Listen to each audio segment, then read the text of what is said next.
Right now, when I say give nature a voice, people panic. People think, nah, that's ridiculous, that's crazy, that's outlandish.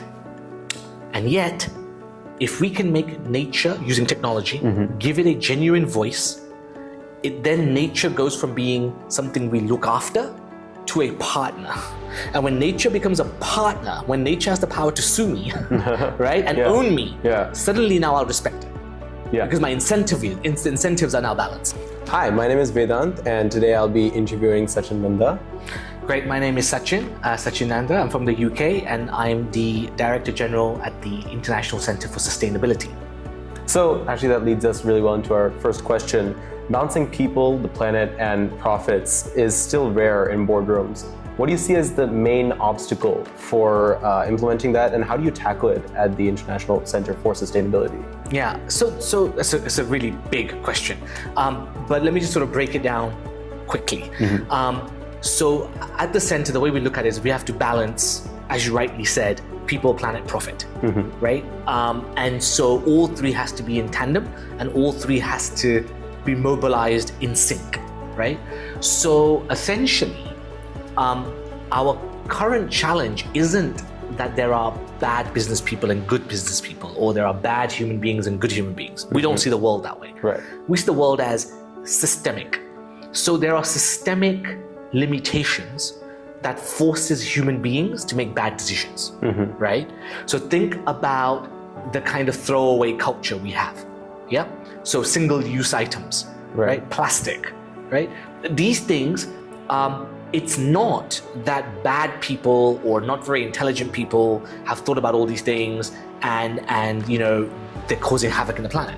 That's not the case. The case is that actually all the incentives are not in balance, and human beings are not incentivized to think longer term. They're not incentivized appropriately to think about the planet and other people, right? And certainly in the long term.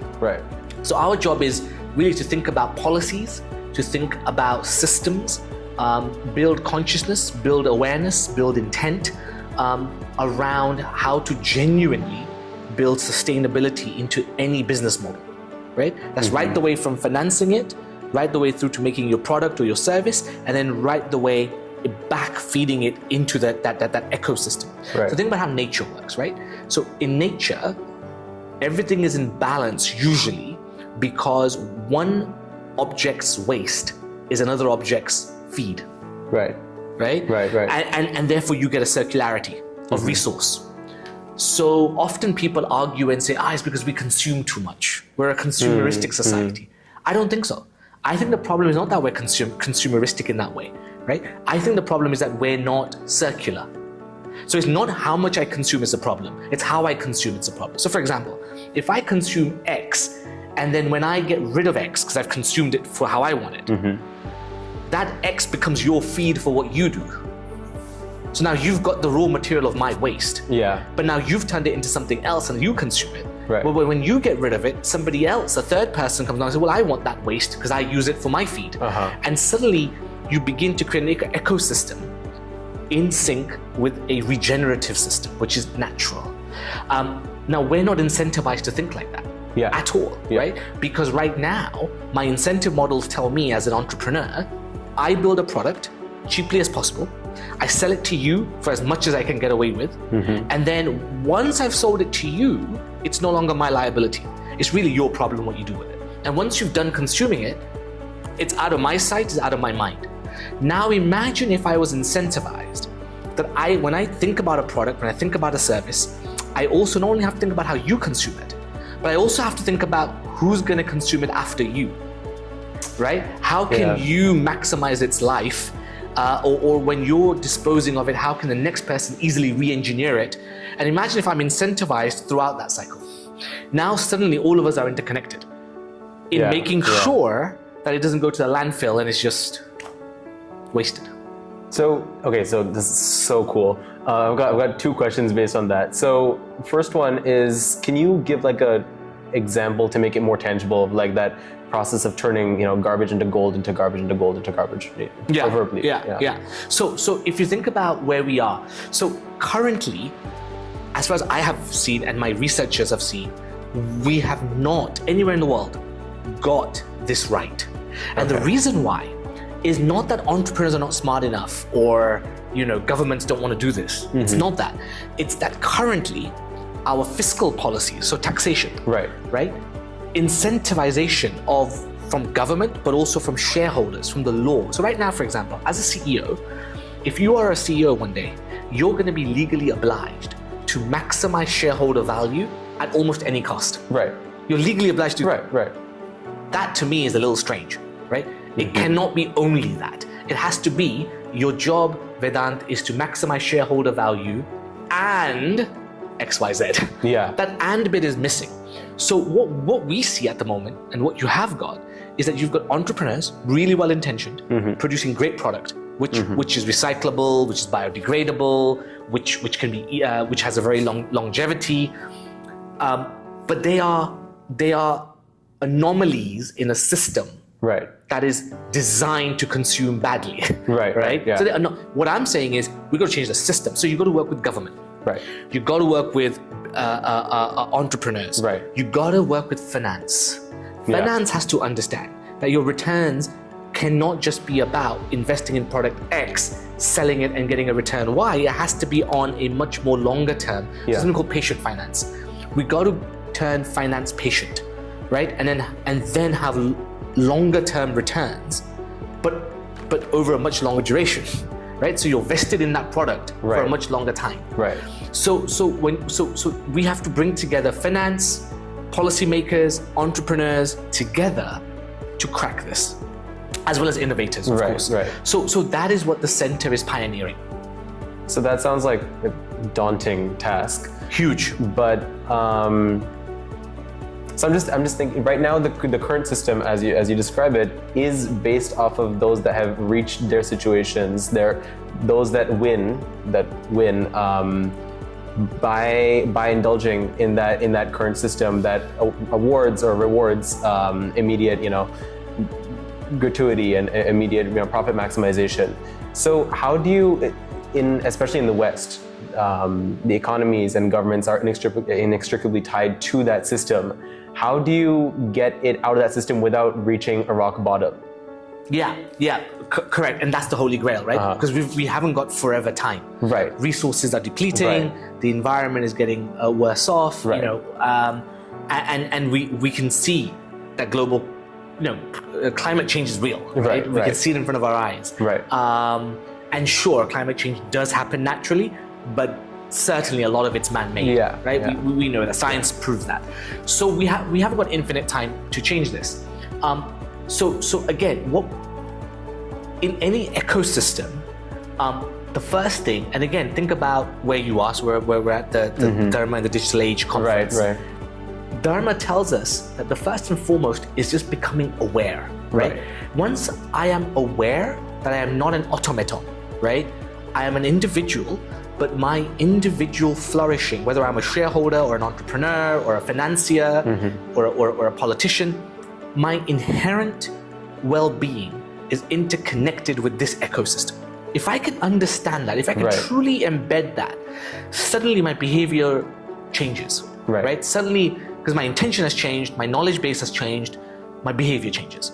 So the first thing is this deep sense of awareness that, so individualism is fine, but individualism has to be balanced with this notion of community. Right? And I'm afraid what we've done in the US, maybe even in the UK and other places, is we've made the individual to such a point, the center point of everything, that individual has now almost lost connection with his or her fellow neighbor, right? That my actions do have a ricochet on my neighbor, but hey, who cares? Because I'm not incentivized to care, right?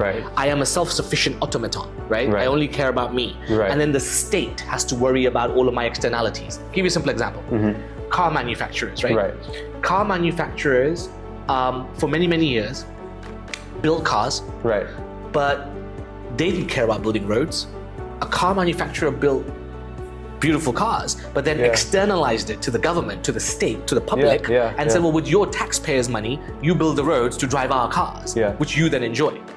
Right? Now that's an externality. Now imagine if suddenly we had the policymakers, the entrepreneurs, financiers all came together and built a system whereby suddenly it's we want cars, we want to have cars, but we want to have cars that are environmentally friendly. We want them to be ecological. We want them to be, take for example right now Teslas. Right. Everybody's driving Tesla. Teslas are great, electric, blah, blah, blah. Who's asking the question of where these big, great, ugly batteries go? Yeah, rare earth mining and refinement, What's happening? And again, the same problem. Because the entrepreneur is only incentivized to care about the product, who he or she sells it to, that's it. The externality is taken care of by the government, by the public, right? Yeah. And that's where the problem, that's where the system fails. Yeah. Somehow, now imagine suddenly we said to Tesla, hey Tesla, we're going to charge you 50% tax on every single car you make, but you'll get a 30% rebate the moment that battery is recycled. Yeah. Now suddenly Mr. Tesla thinks, I better make batteries that can be recyclable easily, and also that Tesla, they're not just going to follow the Tesla to your door, and when you get rid of it or when the Tesla gets scrapped, the battery, they'll also follow where that happens to that battery because they want that 30% rebate. As an example. Yeah. So suddenly now you're creating the incentives for Tesla to care across the entire life cycle of all of its parts, right? So the point here is that until and unless we create the right incentives, the right awareness, and the right policies, coupled with patient finance, the system doesn't change. And so these are the toughest problems humanity is facing, right? And what Dharma and what these kind of conferences do is they do the baseline well, which is they raise the awareness that actually fundamentally my well-being is interconnected to all of our well-being, right? And only when I as an entrepreneur and innovator can create bottom line value, profit, while enhancing other people's lives through my creation, but also I gotta take the planet with me. And that planet means the bees, the planet means the trees, right? The rivers, all of that. It cannot be an externality that somebody else then has to take care of. It has to be my problem. And that once that awareness is in place, then all these policies come in place. And that's what that's the challenge humanity faces. So with such changes in economic policies, do they have to be accompanied? Like it seems like they must, or at least should be accompanied to a certain degree of cultural change in the minds of peoples, rather than just changing the economic policies and the incentives, which might also have the same effect, but not to the same degree. Correct. Yeah. So culture and economy go hand in hand, and so I find it quite interesting. So, for example, the way we educate people, education plays a big role. Yeah. Think about the way an economist is trained at university to think about the economy, right? They hardly think about culture. Hardly. They think about behavior. There's something called behavioral economics. But nobody thinks about culture. There's no cultural economics, right? There's no anthropological economics, right? There's no philosophical economics, right? In that sense. But actually, a better economics, a better way, by the way, what does economics mean? It comes from the Greek. Eco means home, nomics means the laws of, right? So the rules of my home is economics. So the rules by which we play the game to create wealth for our society, which is important. How do we create wealth that is fairer, equitable, and truly rewards the well-being of the planet? When you can do that, and therefore the future entrepreneurs, the future billionaires are not just the guys that built great technology for me, that's okay. But actually the future billionaire should be the people who built great technology for us, for everybody, right? That thinking and that incentivization has to happen pretty quick. So culture plays a huge role, and to shift culture, education plays a huge role. Now just think about what's happening in the US with education right now. So we've got a big challenge. Yeah. Okay, I've got a couple more questions, but in case you have to go, then we can. Yeah. Two questions. Two questions. Okay, awesome.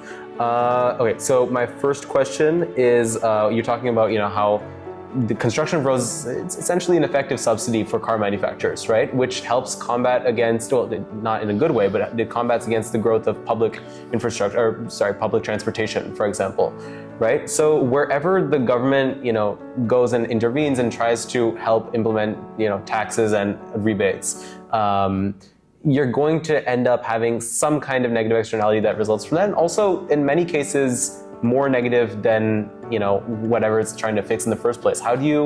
Is there a way of dynamically managing those externalities through something like the equivalent of an invisible hand, but for a community as a whole, rather than having... I'll give a simple example.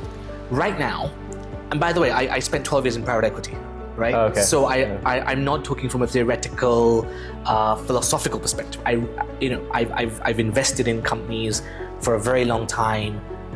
We've backed CEOs who really meant well. They create shareholder value. That's what we're all about. And of course, private equity creates shareholder value very aggressively, right? So I come from that perspective. So you talk about externalities, and it's a really good question.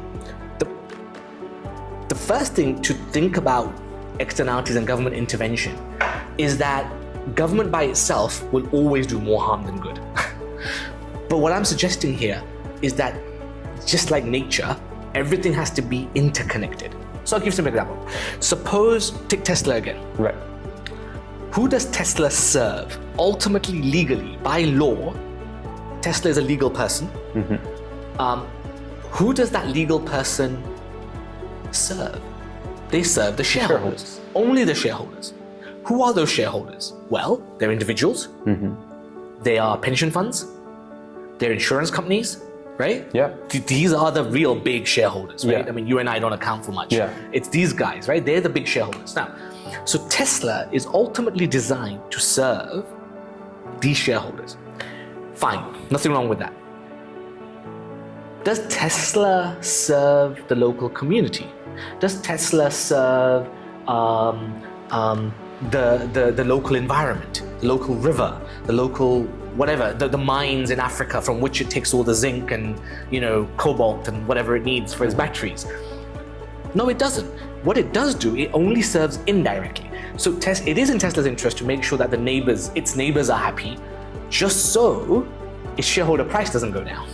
Yeah. But that's a very utilitarian relationship. Right. What I'm suggesting is, now imagine suddenly we said, look, every major corporate above $1 trillion cap has to have 60% shareholder, normal shareholders, but actually 40% has to be allocated to others. For example, 10% of the shareholding should be held by the local forest, the local parks, the local river. Yeah.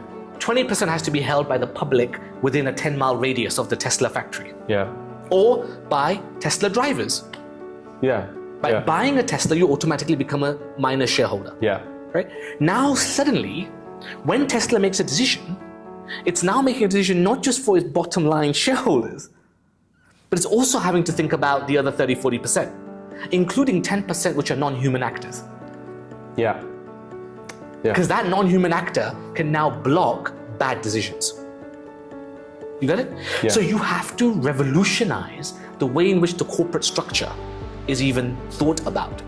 Now, what I'm talking about sounds radical, absolutely radical. And it is radical.